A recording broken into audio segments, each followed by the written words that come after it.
Jon and Daenerys are gonna fall into bed together. And for us, as actors, it's just weird. The reality of what they are to each other, I don't know how that's gonna, I mean, I think kind of might be the reaction. I like looking at her and going, oh God, I'm sorry, let's go again. I think they both know it's wrong. I think they both know it's gonna cause problems.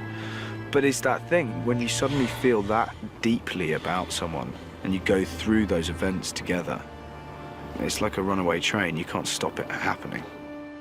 Father, Smith, warrior. To see that actually these were two people in love and that this whole thing that started off the series of Game of Thrones, Robert's Rebellion, was a total lie is kind of like, man. And what's going to be interesting is for Bran, it's like, what am I going to do with this? Because just as everything was coming together, everyone was going to join together to fight, inevitably Game of Thrones will tear us apart once more. It's dangerous for everybody involved. I'm sure it's good for both of them in the moment, but you don't even get the relief of how beautiful it could be or should be. It's not good. But it should be, but it's not. It's Game of Thrones. There's a long history of romance. On the stage today, and I mean that literally, we have Daenerys, we have Cersei, we have Jon Snow, we have Tyrion, to name but a few, all very much on the edge of something disastrous happening. The mood is somber. It's, you know, world leaders uniting and disagreeing about how the world should be run. It can go south very quickly, and that's the brilliant part of the sequence, because you know how quickly things can turn on this show. It's a potential powder keg. So no matter what's happening, no matter who's meeting who, the potential for things to completely explode is always there.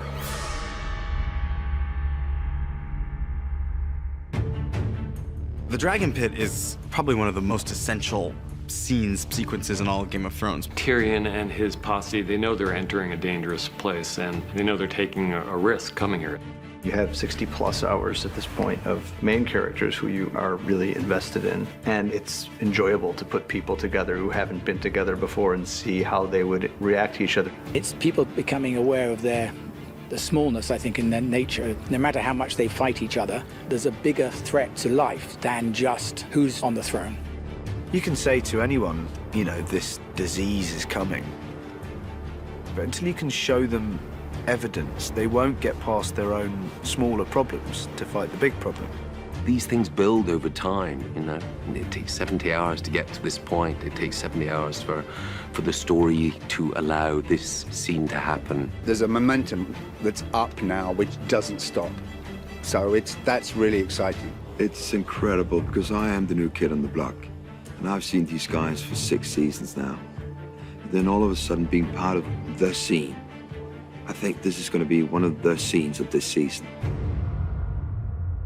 The Dragon Pit epitomizes the central challenge of season 7, where we have, I don't know, a dozen of our principal characters all in the same place, many of whom haven't seen each other since a very dramatic incident years before between them. So that scene was incredibly tricky to write and incredibly tricky to film. You want to be able to service all of these characters, and that was tremendously fun to plot out. Conflicts between people, friendships between people, which ones you wanted to highlight, and which ones that you're gonna have to let fall by the wayside. You have, you know, it seems like dozens of little mini scenes. So we had to find great moments and character interactions and story for all of these characters. It was just so much fun to write for all these guys together. It kind of forced us to really explore what the different tonal variations were in those reunions. You know, it's trying to keep an eye on what they're all there for. I mean, they're all there for a reason, which is to discuss the possibility of an alliance and whether that's even possible with these people who have so many reasons for hating each other and so few reasons for trusting each other.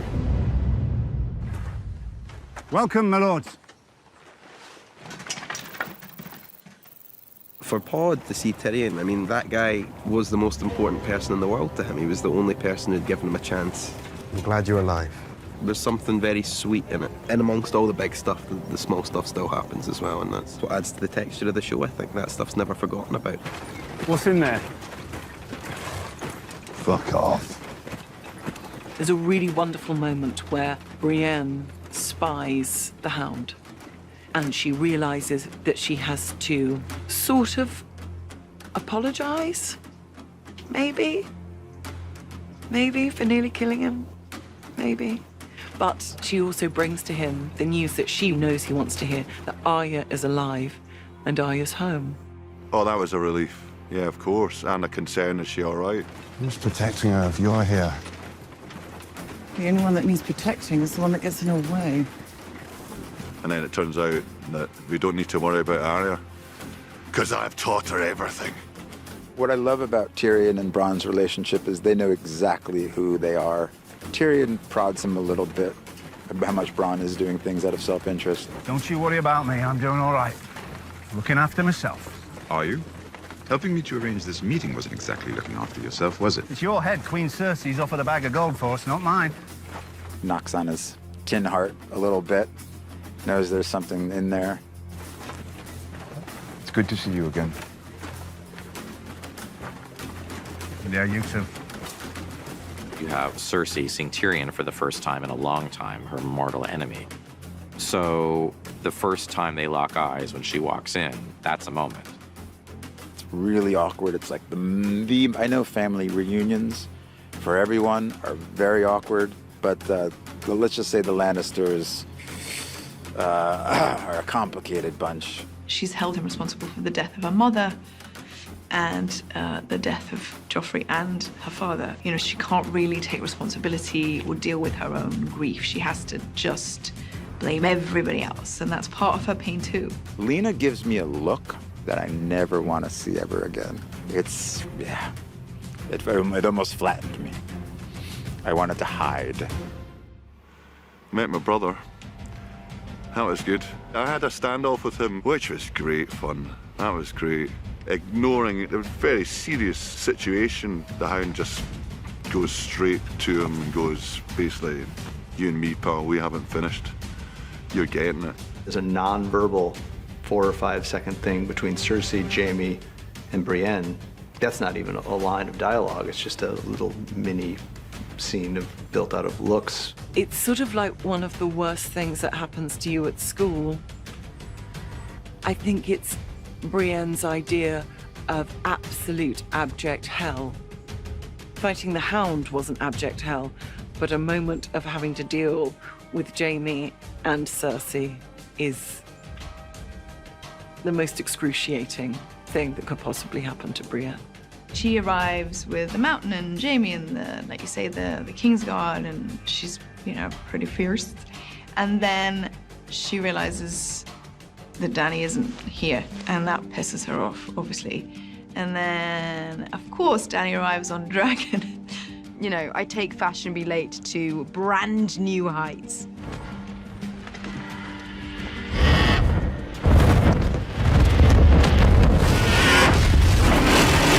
She's very theatrical with her entrance, though. Yeah. It's kind of funny that you go, wow, she really has to show off her power, but fair enough. And she tries desperately to not be impressed by that arrival, and everyone else, obviously, as you would, is standing up in awe of this. And then, you know, in walks this young beauty of a queen, and she's immediately beyond frustrated on many levels. We've been here for some time. My apologies. And then all she gets from Dany is apologies, you know, and that then drives her in the scene. She can't bear it. We have something to show you.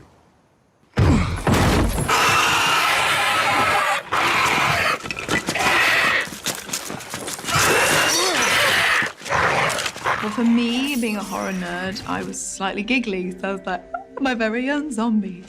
She has never, ever seen anything like this before, and this is a creature that defies her. This is a creature she doesn't know how to disable. She doesn't know how to kill. This is something else. Daenerys has seen it, and she's aware of it, and it's frightening, but she is just watching Cersei. Like, she just needs to know that this has affected her. You know, she's always had that notion of creatures like this, that they don't exist, and it's nonsense. And so I think when he's there, she's back as a kid, just but, you know, realizing everything her grandma, her nannies told her was real. She's staring into a face that she never thought existed. For Jamie, this is like definite proof that there is no choice. Clearly, this thing, we have to deal with this, and he believes them all. He believes his brother, but he also believes Daenerys and Jon Snow when they say that they saw 100,000 of these beings. That's where his head is. You know, the world could end in 5 minutes, but he is absolutely one-pointed, focused on, I have never seen this before. This is amazing. I could really do things with this, you know. There's this beat in the scene that I really love, because I have a line where he's like, he's just seen the White Walker, just died, and he realizes this is the first thing he's ever seen that terrifies him. And that's like a new emotion for him. You know, like, oh, that was an interesting feeling.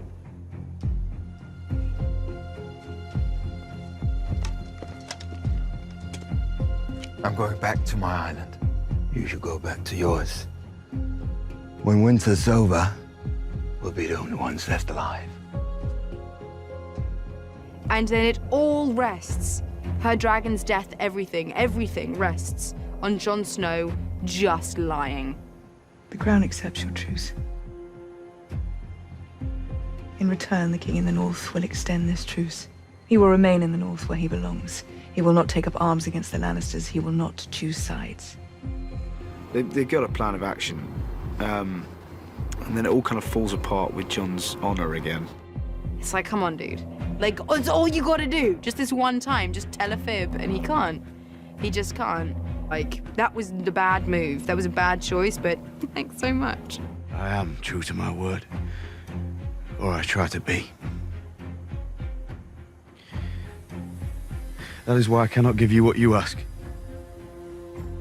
I cannot serve two queens.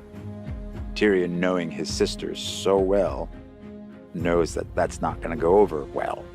And of course, it doesn't. And when Jon does that, the whole thing crumbles. So it's sort of like, I get it, but Then there is nothing left to discuss. It is so much fun with all of us all together. Having been isolated for so long, and then suddenly, boom, I'm working with everybody. It was quite kind of event for me. I loved it. It's lovely. It's all of us being together. So we're all kind of, you know. that was really exciting because we are all just a big happy family. And that extended to after work, unfortunately, because we had way too much fun. You know, usually like here, you're on set and then you have a couple of other actors to hang out with. Suddenly we were like 10, 15 at the same hotel. It was just a recipe for disaster. But it was fun though. Having been so invested in the show for so long, for so many years, it's just so thrilling. And I was personally very excited to finally meet Daenerys. And I hope for the fans that they see a satisfying realization of what I think they've all been maybe waiting for, is for these worlds to be collided. Those 10 days were 10 of the most enjoyable days I've ever spent doing this show, because it's all these people having such an excellent time just being in each other's company.